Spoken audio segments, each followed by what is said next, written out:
Ce programme vous est offert par Illico Cash.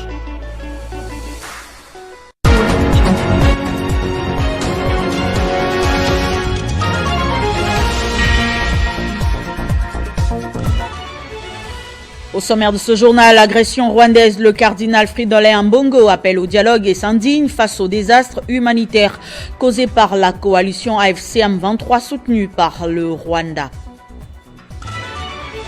Autre titre, retour de la paix dans la partie est de la RDC et la gouverneure du Lualaba, Fifi Masuka, a lancé la semaine d'intenses prières dans sa province. Ces prières vont débuter le mardi 11 février avec les CC. Essentiel de l'actualité sur Télé 50, bienvenue à tous. Dialoguer, c'est le mot sacré qui peut nous aider à sortir de la situation actuelle. Nous trouverons des solutions à nos crises qui durent depuis des décennies en dialoguant même avec ceux-là que nous considérons comme des ennemis. C'est ce qu'a déclaré ce dimanche le cardinal Fridolin Ambongo dans son homélie au cours de la messe d'action de grâce et de compassion pour implorer la miséricorde divine et la paix qu'il a officié à la cathédrale Notre-Dame du Congo à Kinshasa. Le cardinal Fridolin Ambongo a exprimé sa désolation face à la crise humanitaire qui frappe la ville de Goma au nord Kivu et ses environs suite aux attaques menées par la coalition AFC M23 soutenue par le Rwanda.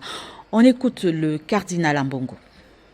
Nous avons plutôt l'impression de ce côté-ci que la communauté internationale tient double langage et la communauté internationale a le moyen de faire avancer la cause de la paix dans cette sous-région, mais elle ne fait pas assez. Si nous voulons arriver à Goma, nous arriverons à Goma et dans notre plan, nous irons parler avec tout le monde, même s'il habite la Lune. Nous arriverons sur la Lune. Ce que lui-même est arrivé là-bas, ça signifie que nous aussi, nous pouvons y arriver. Nous ne pouvons pas faire l'économie de l'inclusivité si nous voulons que ce dialogue aboutisse vraiment à une solution durable. Les préoccupations des provinces et l'agression rwandaise sous couvert du M23 AFC était au centre des échanges entre le bureau du Sénat conduit par Samalou Kondé et les présidents des assemblées provinciales. La rencontre s'est tenue dans la salle Kivu au Palais du Peuple. Regardez. La rencontre met autour d'une table les membres du bureau du Sénat et les présidents des assemblées provinciales de toutes les 26 provinces de la République démocratique du Congo. Au menu des échanges, les différentes préoccupations des assemblées délibérantes et l'épineuse question de l'agression rwandaise sous couvert des supplétifs du M23 AFC dans l'est de la RDC. La séance de travail qui s'inscrit dans l'optique du cadre de concertation Sénat-Assemblée provinciale, le président du Sénat a salué la démarche de ses interlocuteurs qui tombent dans un contexte aussi très particulier marqué par la guerre d'agression imposée par le Rwanda, notamment dans les provinces du Nord et Sud Kivu. Les speakers du Sénat exhortent à s'approprier l'appel du chef de l'État à la mobilisation générale, à la résilience, à la résistance et à l'unité nationale. Cette situation de sécurité qui menace la souveraineté de notre pays, aggravée par des massacres ayant occasionné la mort de plusieurs de nos compatriotes, plus de 3000 personnes, civiles, militaires, des viols et des déplacements des populations et des exactions de tout genre. De son côté, le président de l'Assemblée provinciale du Congo central, Papi Matezolo, qui fait office de porte-parole de la délégation, s'est dit très satisfait de la rencontre. Et vous allez comprendre que les assemblées provinciales, sinon les députés provinciaux, sont les acteurs les plus proches du peuple. Et par conséquent, nous sommes les premiers qui devraient sensibiliser cette population pour barrer la route à cette évasion rwandaise. De deux, présenter ce cas d'échange entre les assemblées provinciales, parce que vous allez comprendre que déjà, le lundi 10 février, au mercredi 14 février, nous aurons un forum au Congo central pour, n'est-ce pas, cimenter ce qu'on appelle la cohésion nationale et les échanges d'expériences entre provinces, ce qui est prévu par la loi portant libre administration des provinces. Il faut signaler que la guerre ne concerne pas que l'Est de la République démocratique du Congo, mais surtout la République tout entière, et c'est l'image que revêt cette rencontre. Également clôture à Malabo en République de la Guinée équatoriale des travaux de la 6e session extraordinaire des chefs d'État et de gouvernement de la communauté des États économiques de l'Afrique centrale consacrée à la situation humanitaire en Afrique centrale, principalement en République démocratique du Congo. La RDC a fait condamner le Rwanda par les 11 pays de la communauté qui ont demandé aux forces rwandaises qui soutiennent l'M23 de se retirer des localités occupées sur le sol congolais. Et la ministre des Affaires sociales, Action humanitaire et Solidarité nationale, Nathalie Aziza Mounana, a obtenu gain de cause. La CEAC exige l'ouverture d'un corridor humanitaire. Jean-David Kilolo signe ce reportage.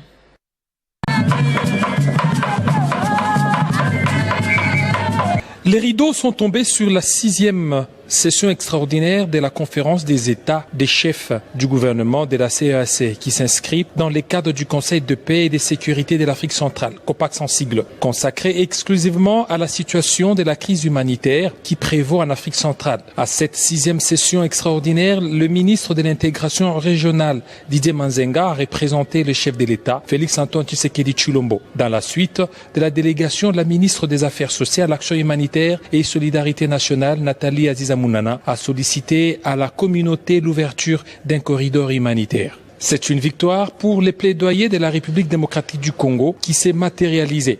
Dans les communiqués finaux sanctionnant les travaux de cette 6e session extraordinaire, le chef d'État et du gouvernement ont demandé aux forces de défense rwandaises qui soutiennent l'M23 à se retirer de toutes les positions occupées illégalement sur le sol congolais. Condamnons fermement les groupes armés 23 soutenus par le Rwanda et les joignons de cesser immédiatement son offensive et de quitter le territoire occupé illégalement et de respecter les couloirs humanitaires. Condamnons l'activisme des groupes armés, des mouvements sécessionnistes et des réseaux terroristes opérant dans la région, les enjoignons à déposer les armes sans condition, de s'engager résolument dans les processus de paix débouchant sur le désarmement, la démobilisation, la réintégration et le rapatriement. Appelons au retrait immédiat des forces de défense rwandaises du territoire congolais, y compris la normalisation des fonctionnements de l'aéroport de Goma, en vue de faciliter le retour des membres du mécanisme de vérification étendu renforcé et du mécanisme de vérification étendu de la conférence internationale sur la région de Grand Lac. Les chefs d'État ont aussi encouragé la poursuite des pourparlers dans le cadre du processus de Luanda et de Nairobi. Et il s'est tenu samedi à l'hôtel Hilton à Kinshasa une journée d'échange entre le point focal de la Cour pénale internationale et les organisations non gouvernementales sous le haut patronage de la présidence de la République. Les députés nationaux Théodore Lubanga a rassemblé la société civile pour évoquer les preuves à transmettre au procureur en vue de la condamnation de l'agresseur rwandais. La situation humanitaire demeure plus qu'alarmante dans la partie est de la République démocratique du Congo. Aujourd'hui, plus que jamais, Kinshasa s'organise pour que les coupables payent pour leurs actes barbares sur le sol congolais. Sous le patronage de la présidence de la République, l'élu de Funa, maître Taylor Lubanga, a échangé ce samedi avec quelques organisations de la société civile. Objectif, mobiliser les preuves qui seront incessamment transmises au procureur de la CPI. Et donc, l'appel à témoins lancé par les procureurs est une occasion unique dans l'histoire de la Cour qui permet aujourd'hui aux acteurs non étatiques et institutionnels à pouvoir réunir les éléments, toute communication nécessaire à l'établissement de la vérité sur les crimes dont ils ont connaissance. Il s'agit, à l'occasion de cet échange, d'indiquer et de présenter aux ONG la manière et l'adresse par laquelle les éléments en leur possession doivent être transférés au bureau du procureur. Tuerie, violences sexuelles, pillage des ressources minières, voilà le quotidien depuis plus de 30 ans des Congolais. Une situation qui ne peut rester impunie. Les éléments défensifs sont en légitime défense. Défendre la patrie et les territoires aujourd'hui amputés, agressés par l'État voisin, par les armées voisines. Aujourd'hui, comment laisser les populations civiles sur le territoire massacrées? Vous avez des images, on va vous les donner. Donc, nos militaires sont dans le rôle de défense du territoire. Et ceci apparaît dans tous les rapports et ceci est documenté pour considérer que les forces armées de la RDC se sont employées seulement à défendre les territoires. Toutes les parties prenantes à cette session d'échange ont manifesté leur solidarité aux populations qui vivent dans leur chair cette injustice, tout en rassurant quant aux efforts à différents niveaux pour en finir une fois pour toutes. Dans le même registre, en réaction à la situation qui prévaut dans la partie SE de la RDC, le deuxième vice-président de l'Assemblée nationale et autorité morale du Parti Convention pour la République et la démocratie, Christophe Mbosso, a réuni samedi les jeunes du camp Luka, à qui il a exhorté de s'enrôler massivement dans l'armée et la police afin de défendre la souveraineté nationale. C'est samedi 8 février, Christophe Mbosso, deuxième vice-président de l'Assemblée nationale et membre de l'Union sacrée de la nation, s'est adressé à la population de Kanluka. Lors de son discours, l'autorité morale du parti CRD a exhorté les habitants à soutenir le président de la République, commandant suprême des forces armées de la RDC, et à protéger la ville-province de Kinshasa.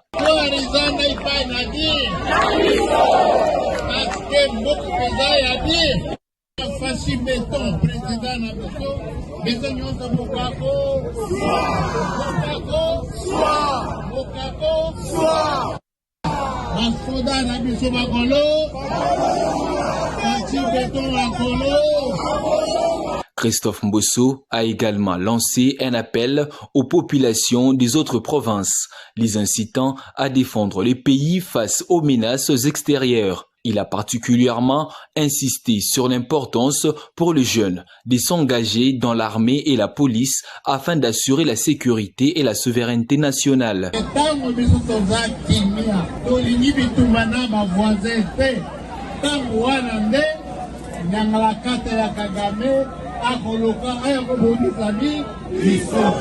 Enfin, il a dénoncé ouvertement l'ennemi du pays, affirmant que ce dernier n'est autre que Paul Kagame.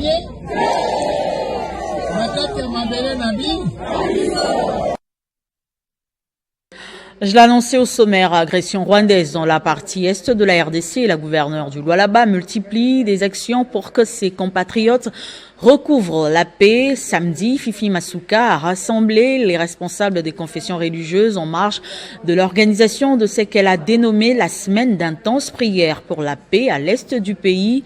Ces prières vont débuter le mardi 11 février avec l'ECC au mémorial Bishop Katembo de l'église méthodiste unie. Vivement attristé par la dégradation de la sécurité dans la partie orientale de la RDC, particulièrement dans la province du Nord Kivu, et de la situation humanitaire dégradante, la gouverneure du Lualaba annonce les activités dénommées Semaine d'intenses prières pour la paix à l'est de la RDC. Samedi 8 février 2025, Fifi Masuka Saini a rassemblé à l'hôtel du gouvernement provincial la délégation des responsables des confessions religieuses avec pour objectif mobiliser le plus grand nombre de croyants dans la ville de Kolwezi et ses environs afin de prendre part à cette série d'activités. L'autorité provinciale a commencé avec la délégation des présidentes des femmes de l'église méthodiste unie, dénommée Mama Kipendano, qu'elle a mobilisée à s'approprier cette cause. Les responsables des églises des réveils, de l'église du Christ au Congo, des musulmans, des kimbanguistes, étaient également autour de l'unique femme gouverneure du Congo-Kinshasa. Elle a convié chacun à prier sans cesse pour ces populations meurtries, les forces armées de la RDC, les forces d'autodéfense Wazalendo et le président Tshisekedi. Au nom de la délégation, l'évêque Pascal Ilunga s'est dit favorable totalement à la démarche de l'autorité provinciale. Nous allons sensibiliser les nôtres pour que ce culte, qui sera un culte d'ensemble, ait un impact.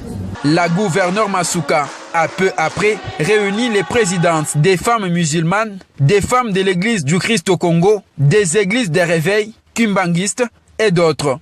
Elle les a aussi conscientisés à prendre à cœur la souffrance, surtout des femmes et enfants de l'Est de la RDC, victimes de l'agression rwandaise sous les labels du M23.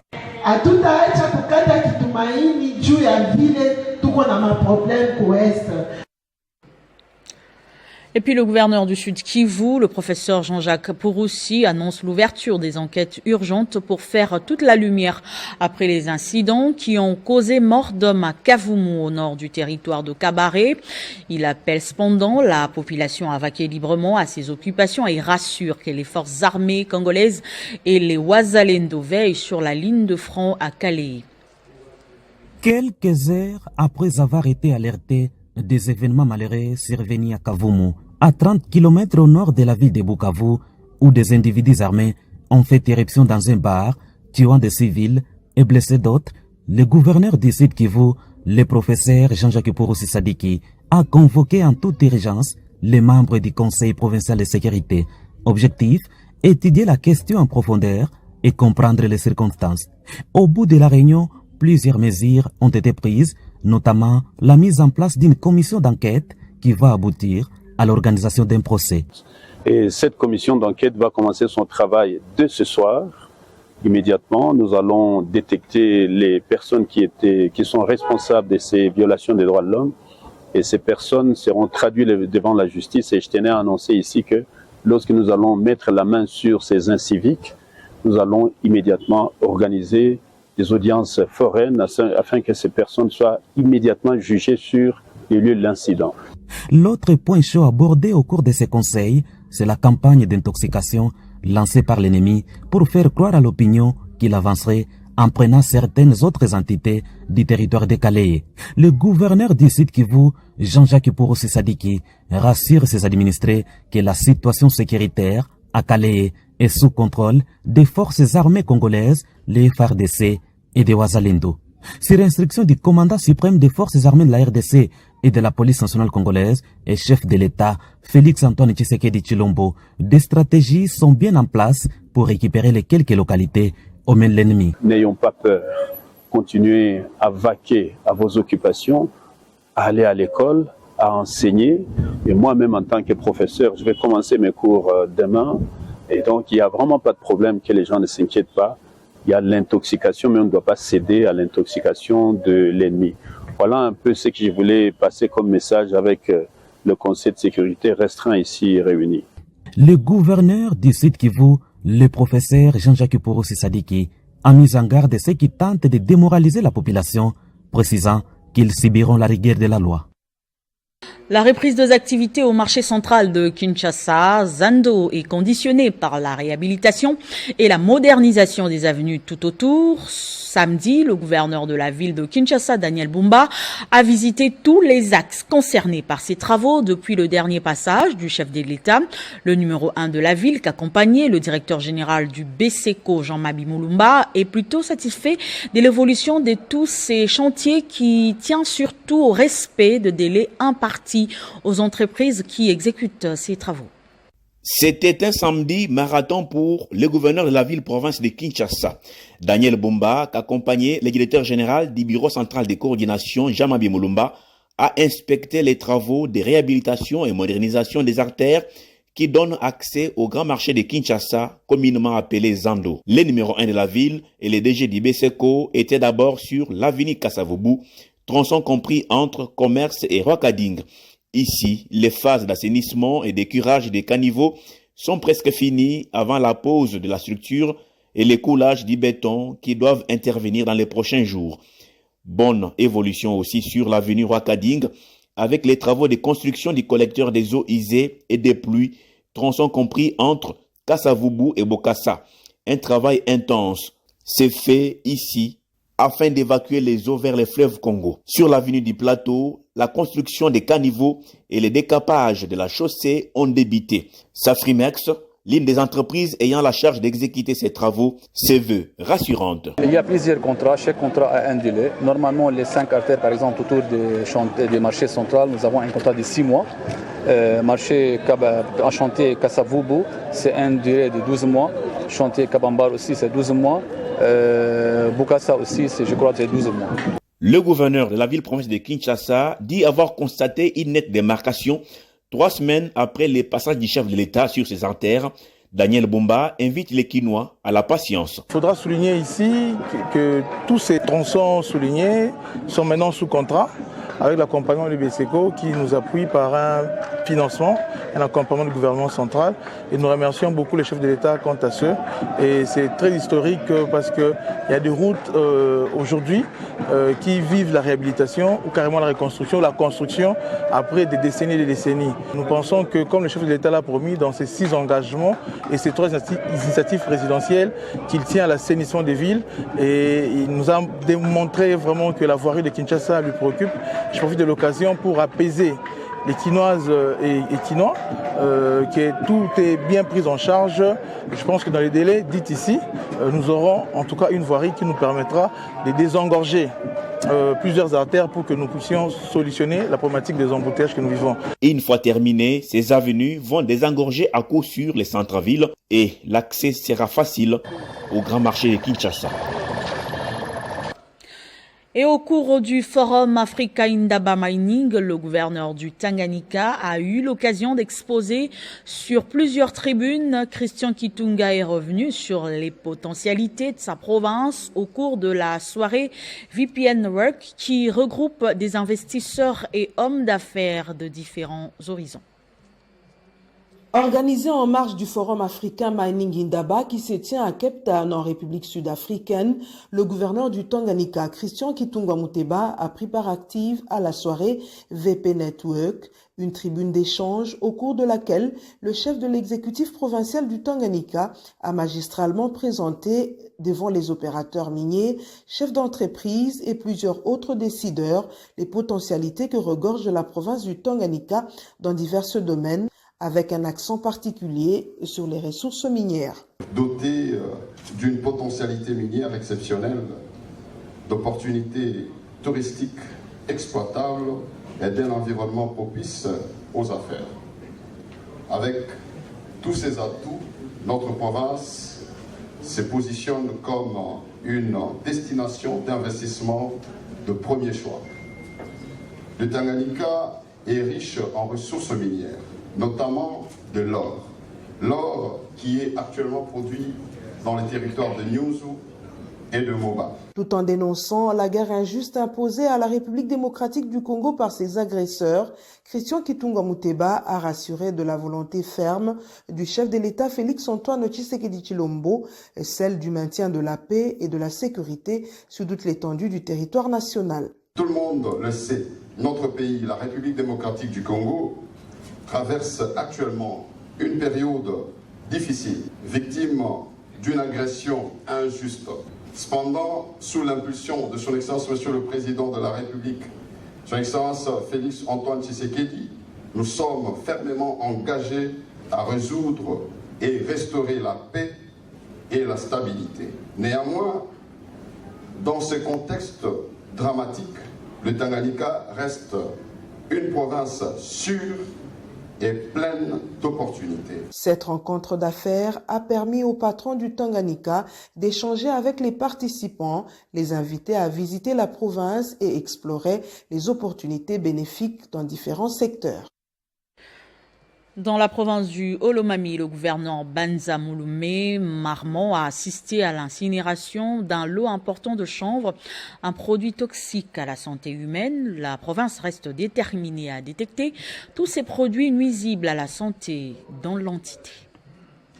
Dans l'objectif de donner un exemple palpable à ceux qui s'adonnent à la culture, la commercialisation du chanvre, une pratique interdite par la loi, le gouverneur Banza Mouloumé Marmont, à ses côtés, quelques membres de son gouvernement, le membre du Conseil de sécurité, s'est dirigé sur l'axe Kamina-Kabongo à plus ou moins 8 km pour incinérer les 2 wagons du chanvre saisis à la gare SNCC de Kamina. Ces 2 wagons ont donné comme résultat 3 camions de bougies du chanvre. Pour Banza Mouloumé, ces produits sont à la base de plusieurs effets sur la santé humaine et amènent les consommateurs à poser des actes incontrôlés comme le banditisme. Les vendeurs, nous disons que nos services actuellement sont debout. Les vendeurs doivent chercher autre chose à faire. Nous ne pouvons pas détruire notre propre population. Nous savons, vous avez vécu avec nous ici, que ce n'est pas facile de se mettre devant les chanvres. Si nous sommes là, c'est nuisible, les gens doivent cesser. Remercier les membres du Conseil de sécurité, tous les services qui nous ont accompagnés, parce que c'est depuis 4 ou 5 jours que les services travaillent autour de ces chambres. Ceci est un signal fort pour tout le monde, car pour les chefs de l'exécutif provincial, les Olomami forment un front pour détecter tous ces produits toxiques à la santé et appellent la SNCC à la vigilance avant les chargements des wagons. Rappelons que c'est l'eau importante du chanvre provenait du Kasaï pour le Haut-Katanga. Occasion pour l'autorité du Olomami Banzamouloumé de remercier les services d'intelligence pour ces jolis coups de filet. Tension à Kipushi entre le peuple autochtone Lamba et l'entreprise Kiko SAS. La population dénonce la décision du président de cette entreprise de promouvoir quelqu'un qui vient à peine de rejoindre la société Kiko SAS et qui n'est ni de Kipushi ni autochtone au poste de directeur principal des ressources humaines au détriment d'un digne fils du terroir, Jean-Claude Wandalika. Ce mouvement de revendication ont fait bruit jusqu'à Kinshasa. À Kipushi, en République démocratique du Congo, un conflit oppose les populations autochtones Lamba à l'entreprise Kiko. La jeunesse Ilamba Limo accuse l'entreprise de négliger les droits des autochtones, notamment dans la gestion des ressources humaines. Cette situation a conduit à une réaction ferme de la communauté qui exige des changements immédiats. Dans un mémorandum adressé à la direction générale de Kiko, le comité de la jeunesse Ilamba Limo, dirigé par Petro Lobela et Roger Kaponda, accompagné de la secrétaire Ruth Béa et des conseillers juridiques, Maître Gabi Kalembwe et Jean-Pierre Kapalamba expriment un profond mécontentement. Depuis un certain temps, nous avons constaté que tout est vraiment très marginalisé. Mu gestion ya entreprise ya Kiko ngabaita chini Kongo bantu abasungu basangira be na Kongo mkongo FNK ngabaita chini Kipushi sheferi wa Kaponda nisha abasungu basangire abalamba abena Kaponda muno Kipushi. Face à ces revendications, un dialogue a bien eu lieu entre les représentants des Lamba et la direction des Kiko. Cependant, aucune garantie concrète n'a été donnée aux autochtones, ce qui a renforcé leur sentiment d'exclusion. Ces différends soulèvent des questions cruciales sur la reconnaissance des droits des peuples autochtones et leur participation à la gestion des entreprises opérant sur leurs terres. Les autorités locales, notamment l'administrateur du territoire de Kipushi, ainsi que les forces de l'ordre, suivent de près la situation afin d'éviter toute escalade. Malgré l'ouverture d'un dialogue, le peuple Lamba reste sur sa faim, faute d'engagement clair de la part de Kiko. La tension demeure et la suite des événements dépendra de la capacité de deux parties à trouver un terrain d'entente pour préserver la paix et la cohabitation dans les territoires de Kipushi.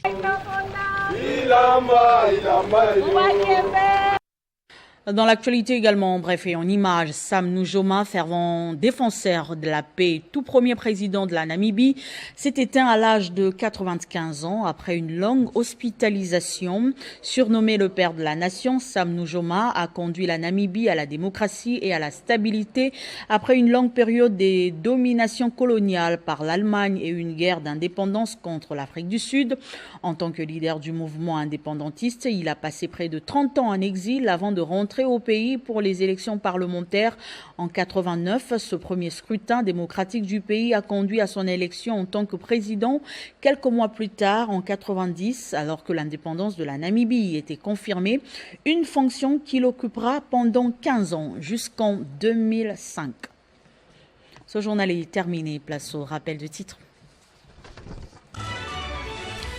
Agression rwandaise, le cardinal Fridolin Ambongo appelle au dialogue et s'indigne face au désastre humanitaire causé par la coalition AFCM 23 soutenue par le Rwanda. Retour de la paix dans la partie est de la RDC. La gouverneure du Lualaba, Fifi Masuka, a lancé la semaine d'intenses prières dans sa province. Ces prières vont débuter le mardi 11 février avec l'ECC.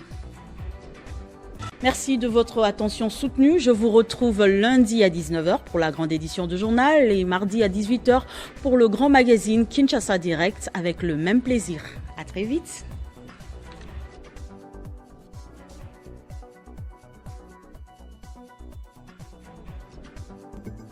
Retrouvez toute l'actualité en continu sur www.tele50.cd. Ce programme vous a été offert par Inico Cash.